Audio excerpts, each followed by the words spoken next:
Welcome to another episode at Suicide to Six Pack, where you become more knowledgeable and wise on what's subtracting from your life, why you're suffering, and to always be one step ahead of what is blindly dragging you down. Comfort is killing us. Times have gotten easier. Life is more convenient, more entertaining, and more commercial. You can order food without speaking to a human. You can watch anything at any time. You can message someone across the world instantly. So let me ask you something. Why are we struggling more than ever? Why is addiction exploding? Why is depression rising? Why is suicide increasing? Why is connection dying? And why is respect almost extinct? Shouldn't we be better by now?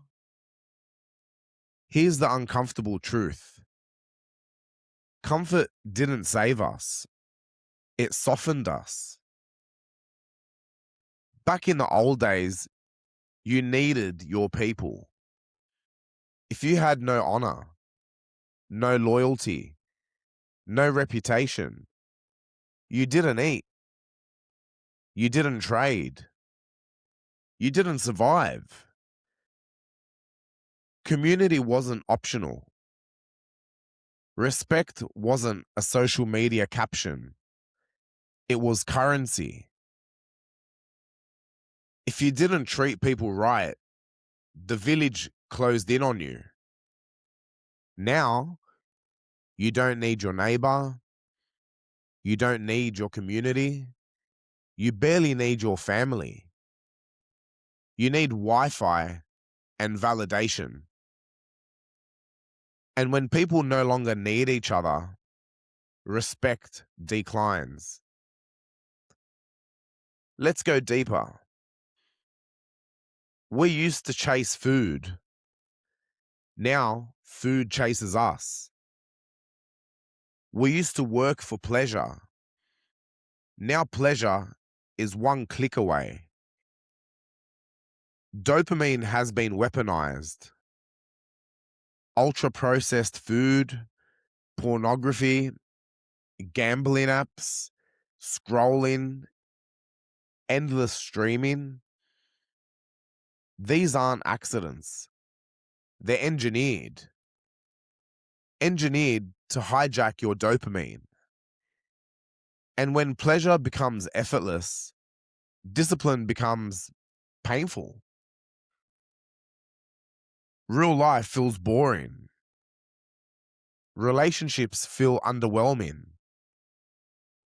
Work feels meaningless. So what do people do? They escape. And when escape becomes daily, addiction becomes identity. I know that path.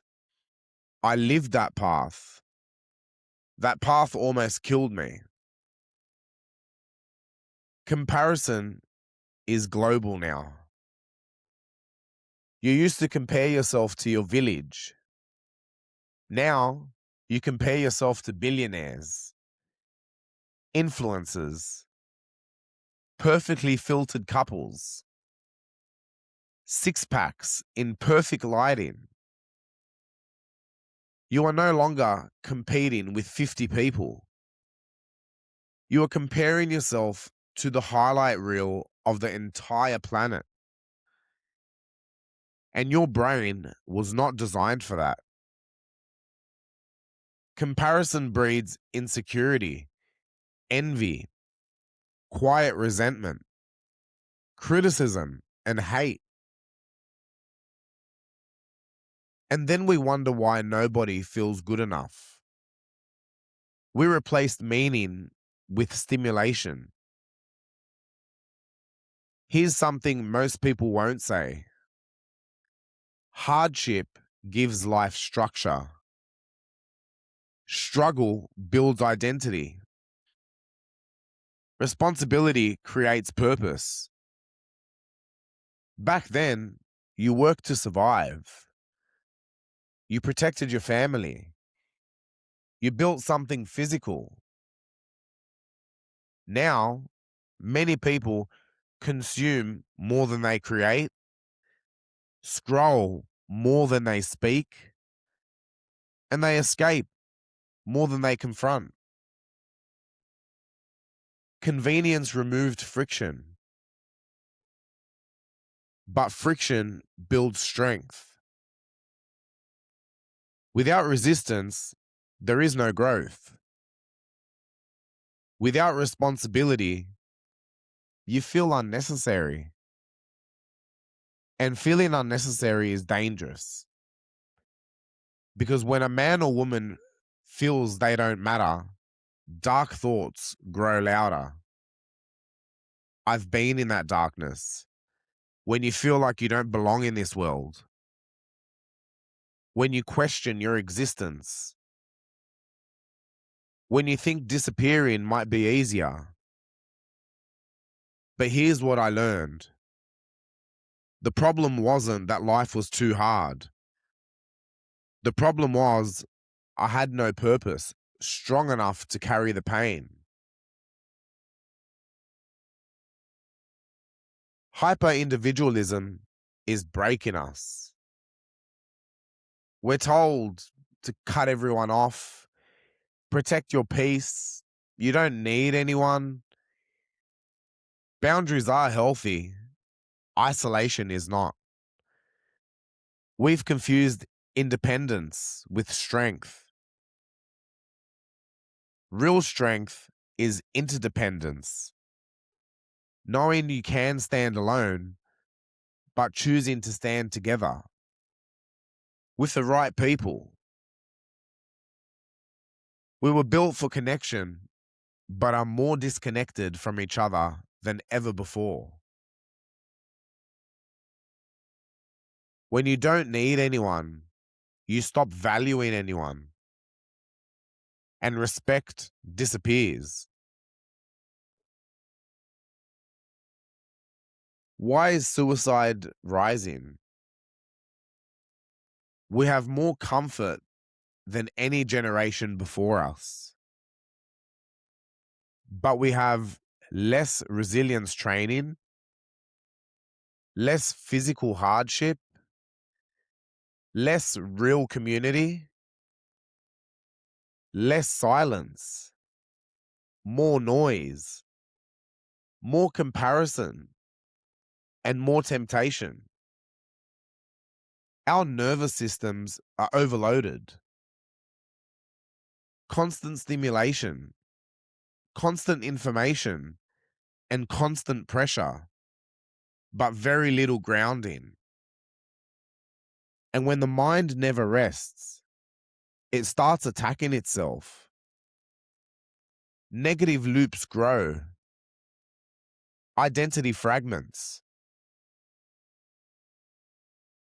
People feel lost in a world that looks perfect from the outside. Humanity hasn't gotten weaker. We've become unbalanced. We advanced technologically faster than we evolved biologically, and we are emotionally crippled. You are running ancient hardware in a hyper-modern world. Your brain still thinks you're in a tribe of 150 people, not exposed to billions. You were built for meaning, not endless stimulation. We don't need to go back to the old days, but we need to bring back certain principles. Responsibility, discipline, contribution, real conversations, physical training, digital restraint, honor, sharing, and emotional maturity. You want respect back in society? Be respectable. You want deeper love? Become deeper. You want connection? Be someone worth connecting with. You want to escape addiction? Build a life you don't want to escape from. Comfort is not evil, but comfort without purpose is poison. And if you're listening to this thinking, yeah, something feels off in the world, good. That awareness is power. Because the next evolution of humanity won't be the most entertained. It will be the most disciplined, the most grounded, the most intentional. And if you've walked through darkness, and if you've fought addiction, if you've faced suicidal thoughts, if you rebuilt your body, your mind, your identity, then you are proof that transformation is possible. This isn't just suicide to six pack. This is weakness to warrior. This is numb to necessary. This is comfort to character. And it starts with responsibility. Ladies and gentlemen, we care deeply for others. Let's care deeply for ourselves. Share the knowledge. Be humble to receive it. And know that your happiness starts with you. Be the change you wish to see in others. Be the reason someone else smiles. This is Suicide to Six Pack.